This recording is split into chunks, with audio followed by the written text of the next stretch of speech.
বন্ধুগণ নমস্কার। প্রথমে আপনাদের অনুরোধ করব আপনারা আমার চ্যানেলটি সাবস্ক্রাইব করবেন। আজকে বিহার বিধানসভার ফল ঘোষিত হয়েছে। ইলেকশন কমিশন পুরোপুরি ঘোষণা করেনি, কিন্তু যে ট্রেন্ড হয়েছে সেই ট্রেন্ডটা বড় মারাত্মক। মারাত্মক ইন দ্য সেন্স যে বিহারে এনডিএ, বিজেপি এবং আরজেডি লেড গভর্নমেন্ট বাম্পার জয়লাভ করেছে, যেটা অভাবনীয়। কয়েকজন যদিও এক্সিট পোল এজেন্সিস বা ইউটিউবার যারা ফিল্ডে বিহার ঘুরেছিল, আমি তার মধ্যে কয়েকটা দেখেছি। তার মধ্যে capital TV, NF news, pamphlet ইত্যাদি। মূলত তারা কিন্তু গড়াউপরেই বলে এসেছিল যে বিজেপি এবং জেডিইউ লেড যে জোট, এনডিএ জোট, তাদের বাম্পার জয়লাভ কিন্তু হবে। কিন্তু একেবারে যে এইভাবে 200 পার জয়লাভ হবে এটা কেউ ভাবেনি, এবং আমিও বিভিন্ন নিউজ চ্যানেল দেখে একটু কনফিউজ ছিলাম। আমার মনে হয়েছিল যে ভালো সংখ্যার সিটেই বিজেপি জয়লাভ করবে। তার কারণ বিজেপির যে বিজেপির প্রচারটা ভয়ানক, যাকে বলে একেবারে ম্যানেজমেন্ট ছিল। ইলেকশন ক্যাম্পেইনটা, ইলেকশন ম্যানেজমেন্টটা ভীষণ একদম নিখুঁত ছিল একেবারে। এটা আমি গড়াও পড়ে দেখেছি বেশ কিছুদিন যাবৎ, এবং আমি বিহার নিয়ে বেশ কয়েকটা ভিডিও করেওছি। বিহার নিয়ে আমি ভিডিও এই কারণে করছি যে এই নির্বাচনটা নিয়ে খুব চারিদিকে আলোচনা চলছে।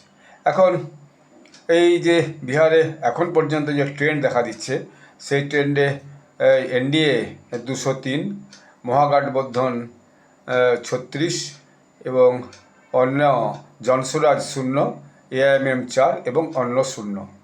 তো এআইএমএম প্রথমের দিকে 5 দেখাচ্ছিল, এখন আরও কমে 4 হয়েছে।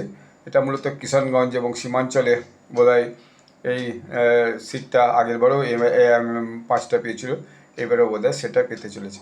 এইবারে যদি আমি পার্টি ওয়াইজ সিট দেখি, তাহলে বিজেপি সবচেয়ে বেশি সিটেই এখন জয়লাভ করে চলেছে বলা যায়।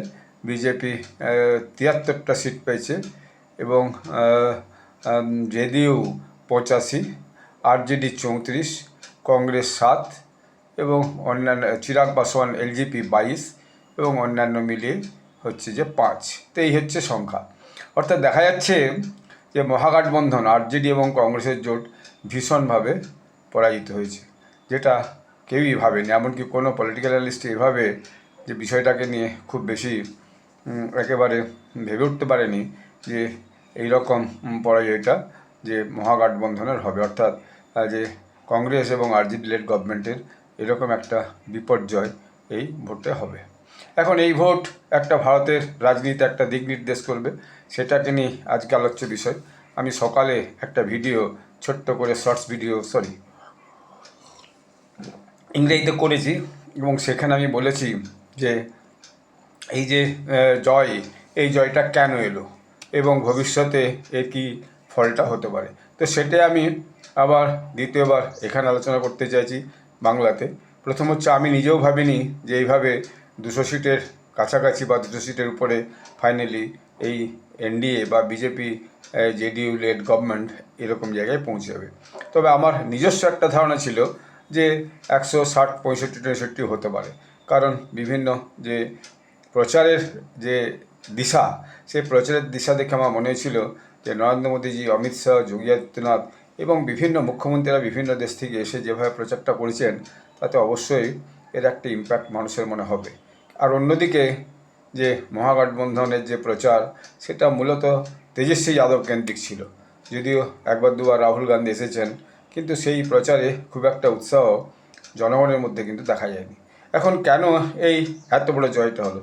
তো এত বড় জয়ের পেছনে আমি অনেক টিভি চ্যানেল দেখে শুনে, বিভিন্ন রিভিউজ পড়ে, পোর্টাল পড়ে আমার যা মনে হয়েছে যে বিহারে যে আপার কাস্ট, যেটা অনেকে ভেবেছিল যে আপার কাস্ট বোধহয় ভাগ হয়ে যাবে, প্রশান্ত কিশোর যে জনসুরাজ পার্টি, সেই জনসুরাজ পার্টি হয়তো একটা বড় অংশের আপার কাস্ট, যেটাকে ওই ব্রাহ্মণ, রাজপুত, লালা এবং যেটা আপার কাস্টের মধ্যে পড়ছে, তারা হয়তো এই ভোট একটু তাদের ভোট কাটাকাটি হবে, এনডিএর পক্ষে তারা ভোট দেবে না। ভূমিহার, রাজপুত, ব্রাহ্মণ, লালা, অর্থাৎ লালা মানে কায়স্থ, তারা হয়তো কিছুটা ভোট কাটাকাটি হবে, এবং তারা হয়তো এনডিএ থেকে সরে যাবে। কিন্তু দেখা গেল ভোট অ্যানালিসিসে যেরকম দাঁড়িয়েছে ব্যাপারটা, তাতে তারা অ্যাবসলিউটলি একদম একমুস্ত তারা ভোটটা কিন্তু এনডিএর পক্ষে দিয়েছে। দ্বিতীয় কারণ হচ্ছে ওবিসি এবং দলিত। ওবিসি এবং দলিত, মহাদলিত, তাদের যে ভোটটা, সেই ভোটটাও অ্যাবসলিউটলি পড়েছে এই এনডিএ জোটের দিকে। তার কারণ হচ্ছে বিহারের ল অ্যান্ড অর্ডার সিচুয়েশন। এটা তাদের বড় কাজে এসেছে। ল অ্যান্ড অর্ডার সিচুয়েশন ঠিক হওয়ার জন্য তাদের উপর যেভাবে এই গুন্ডাগর্দি হতো, তাদের উপর যেভাবে অত্যাচার করাতো, সেই অত্যাচার এবং গুন্ডাগর্দিটা কিন্তু নীতিশ কুমার আমলে বন্ধ হয়েছে। এটা তাদের কাছে খুব গ্রহণযোগ্য মনে হয়েছে। এরপর বিজেপির যে লিডারশিপ, সেই লিডারশিপ তারা একদম জোট বেঁধে যে ক্যাম্পেইনটা করেছে, সেটা তো বললামই। একদম গ্রাম স্তর পর্যন্ত প্রত্যেকটি সিট ধরে ধরে এই ম্যানেজমেন্টটা, বিজেপির যে ইলেকশন ম্যানেজমেন্ট, সেই ম্যানেজমেন্টটা অত্যন্ত গুরুত্বপূর্ণ ছিল। ওমেন ভোটার্স, মহিলা ভোটাররা ব্যাপকভাবে এনডিএর পক্ষে ভোট দিয়েছে। এর পেছনেও কারণ অবশ্যই যে ল অ্যান্ড অর্ডার এবং তাদের কাছে যে বেনিফিটসগুলো পৌঁছেছে, এই রেশনের চাল, ঘর তৈরির ঘর, পানীয় জলের ব্যবস্থা, পাইপ লাইনে পানীয় জলের ব্যবস্থা, গ্যাস, এককালীন টাকা সাহায্য, এই যে যাবতীয় সুবিধার উপর বৃদ্ধ ভাতা, বিধবা ভাতা, অন্যান্য যে সুবিধাগুলো পৌঁছেছে, সেটা তাদের কাছে খুব গ্রহণযোগ্য মনে হচ্ছে। তো অন্য যে মহাগঠবন্ধনের যে প্রমিস, সেই প্রমিসকে তারা বিশ্বাস করে উঠতে পারেনি এখন। আর এনডিএ যে ন্যারেটিভটা মূলত চালু করেছিল, সেটা হচ্ছে জঙ্গলরাজ। অর্থাৎ 1990 সাল থেকে 2005 সাল পর্যন্ত যখন লালু প্রসাদ যাদবের আরজেডি সরকার ছিল, তখন বিহারে কিন্তু ব্যাপক একটা অশান্তি, অসন্তোষ এবং জঙ্গলরাজ হয়েছিল, গুন্ডাগর্দি হয়েছিল, কিডন্যাপড হয়েছিল, মারা খুন হয়েছিল, কিন্তু কোনো সুরা হয়নি। অর্থাৎ মানুষ যে ওই রকম পুরাতন যে দিন আর ফিরে চায় না, সেটা ইয়ং জেনারেশন, জেনজি ভোটাররাও কিন্তু বুঝে গেছিল এবং তারা বড়দের কাছে শুনে নিচ্ছে এবং জেনে নিচ্ছে এবং টিভির দৌলতে, ইউটিউব চ্যানেলের দৌলতে জেনে গেছে যে লালু প্রসাদ যাদবের যে শাসনকাল ছিল 15-16 বছর, সেই সময় বিহারে কী অরাজকতা অবস্থাটা এটা ছিল।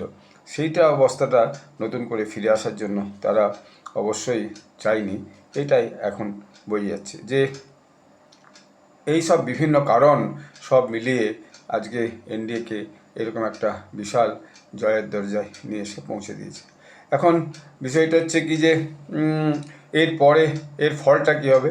এর ফলটা সারা ভারতবর্ষে যে আগামী দিনে যে বিধানসভা নির্বাচনগুলো হবে, সেই নির্বাচনে তার একটা ব্যাপক প্রভাব পড়বে, যাতে এই বিজেপি সেখানেও লাভ পাওয়ার বা একটা মাইলেজ পাওয়ার সম্ভাবনা তৈরি, এবং বিজেপি প্রচারের যে টেবলেটটা তৈরি করতে পেরেছে এবারে এই বিধানসভা নির্বাচনে, প্রচারের টেবলেট, এটা আগে আমরা একটা দিল্লি নির্বাচনে দেখেছি, তার আগে হরিয়ানা নির্বাচনে দেখেছি, এবং এখন যেটা দেখলাম এই টেমপ্লেটটা এখন সব রাজ্যেই কিন্তু চলবে। যেখানেই ভোট হবে সমস্ত নেতা, মুখ্যমন্ত্রী, বিজেপি, এনডিএর, তারা একযোগে সবাই ঝাঁপিয়ে পড়বে প্রচারে এবং কেন্দ্র পিছু প্রচার করতে থাকবে, ব্যাপকভাবে একটা নতুন ন্যারেটিভ নিয়ে হাজির হবে। সেটা কিন্তু আগামী দিনে একটা হওয়ার অবশ্যই সম্ভাবনা।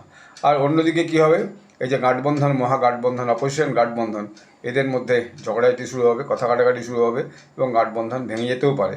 কারণ কংগ্রেস এবং রাহুল গান্ধীর উপরে এই গাঠবন্ধনের অন্য নেতারা আর বোধহয় কেউ খুব একটা আগামী দিনে বিশ্বাস করবে না। এবং যদিও অনেকে বলছিল যে বিজেপি যদি বেশি সংখ্যায় সিট পায়, তাহলে পরে কি জেডিইউ বাদ দিয়ে বিজেপি কি সেখানে মুখ্যমন্ত্রী দেবে? আমার তো মনে হয় অ্যাবসলিউটলি না। অমিত শাহজি, নরেন্দ্র মোদীজি অলরেডি ঘোষণা করেছেন যে যেটাই সিট পাক না কেন, 101 সিটে তারা জিতেছে। 101 জেডিইউ, 101 বিজেপির হয়তো সিট সংখ্যা জেডিইউর থেকে একটু জিতে যাওয়া সিট সংখ্যা জেডিইউর থেকে একটু বেশি হবে, কিন্তু কোনো কারণেই নীতিশ কুমারকে মুখ্যমন্ত্রী বাদ দিয়ে নরেন্দ্র মোদী এবং অমিত শাহ বা বিজেপি নেতৃত্ব কোনো কারণেই তাকে বাদ দিয়ে অন্য কাউকে মুখ্যমন্ত্রী এই মুহূর্তে করবে না। আর তাছাড়া বিজেপির পক্ষ থেকে বিহারে সর্বজন স্বীকৃত একজন মুখ্যমন্ত্রী ফেস এই মুহূর্তে কিন্তু কেউ নেই। পরবর্তীকালে যদি বিজেপি এরকম করে মুখ তুলে আনতে পারে, সেক্ষেত্রে হয়তো একটা অন্য বিষয় হতে পারে, কিন্তু এই মুহূর্তে নীতিশ কুমারই বিজেপির মুখ্যমন্ত্রী এবং নীতিশ কুমার আবার যে 5 বছরের জন্য নির্বাচিত হবেন মুখ্যমন্ত্রী, তার সেটা 25 বছরের শাসনকাল হবে বিহারে। 25 বছর কোনো মুখ্যমন্ত্রী ভারতবর্ষে আজ পর্যন্ত মুখ্যমন্ত্রী করেনি। একমাত্র পশ্চিমবাংলায় সিপিএমের আমলে জ্যোতি বসু 23 বছর মুখ্যমন্ত্রিত্ব করেছিলেন, এটা আমার মনে আছে। তো তাহলে যদি নীতিশ কুমারজি 25 বছর মুখ্যমন্ত্রী থাকেন, তাহলে তিনি হবেন শুধু বিহারের নয়, দেশের দি লংগেস্ট সার্ভিং চিফ মিনিস্টার, অর্থাৎ সবচেয়ে দীর্ঘদিন যাবৎ মুখ্যমন্ত্রী যিনি রাজত্ব চালিয়েছেন তিনি হবেন নীতিশ কুমার। তো আগামী দিনে এই বিহারের ভোট ভারতের যে রাজনীতিক গতিপ্রকৃতি তারও একটা দিশা দেখাবে, এইটা আমার এই মুহূর্তে মনে হচ্ছে। আগামী দিনে আরও আমি 2-3টে ভিডিওর উপর করব। প্রশান্ত কিশোরের রাজনৈতিক কেরিয়ার একরকম শূন্য হয়ে গেছে। তেজস্বী যাদবের রাজনৈতিক কেরিয়ার একেবারে যাকে বলে ভয়ানক ক্ষতিগ্রস্ত হয়েছে। আগামী দিনে তার রাজনৈতিক কেরিয়ার আর কীভাবে উঠবে সেটা আরও 5 বছর পরে বোঝা যাবে। এখন 25টা সিট কমপক্ষে যদি আরজেডি না জিতে তাহলে কিন্তু বিরোধী দলের মর্যাদাও তার থাকবে না। বিরোধী দলের মর্যাদা পাওয়ার জন্য কমপক্ষে 25টা সিট জিততে হবে। এরকম একটা অবস্থায় আরজেডি এই মুহূর্তে পৌঁছে গেছে এবং মহাগঠবন্ধনের মধ্যে আর কোনো মানুষের কাছে গ্রহণযোগ্যতা নেই।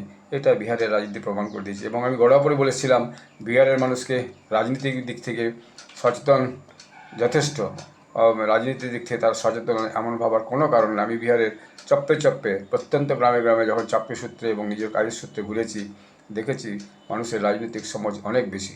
আমার বেশ কিছু বন্ধু এখন বিভিন্ন দলের হয়ে বিহারে পরিচিত, তারা 2-3টে করে নির্বাচনী কেন্দ্রের দায়িত্ব নিয়ে নির্বাচনে প্রচার করছেন। আমি তাদের সঙ্গে কম বেশি যোগাযোগ রেখেছি। কেউ কেউ আরজেডির হয়েও প্রচার করছেন, কেউ কেউ বিজেপি এবং জেডিইউর হয়ে প্রচার করছেন। তাদের সঙ্গে আমি নিয়মিত কথাবার্তা বলেছি, যোগাযোগ রেখেছি। যদিও দুপক্ষই তাদের দলের এবং জোটের জয় হবে বলে আশাবাদী ছিল, কিন্তু তাদের সব আশায় এই মুহূর্তে বিশেষ করে যারা আরজেডি এবং কংগ্রেসের পক্ষে প্রচারে নেমেছিল তাদের কিন্তু সেই আশায় এই মুহূর্তের জন্য জলঢালা হয়ে গেল। আর যারা বিজেপি এবং জেডিইউর পক্ষে প্রচারে নেমেছিল অবশ্যই তাদের ভবিষ্যৎ নিশ্চয়ই ভালো হতে পারে, কারণ তারা যদি ভবিষ্যতে কোনো বিশেষ সুযোগ সুবিধা পায় সেটা তাদের কাছে একটা অতিরিক্ত পাওনা হবে। আপনারা সকলে আমার ভিডিওটি দেখা এবং শোনার জন্য আপনাদের সকলকে ধন্যবাদ। নমস্কার।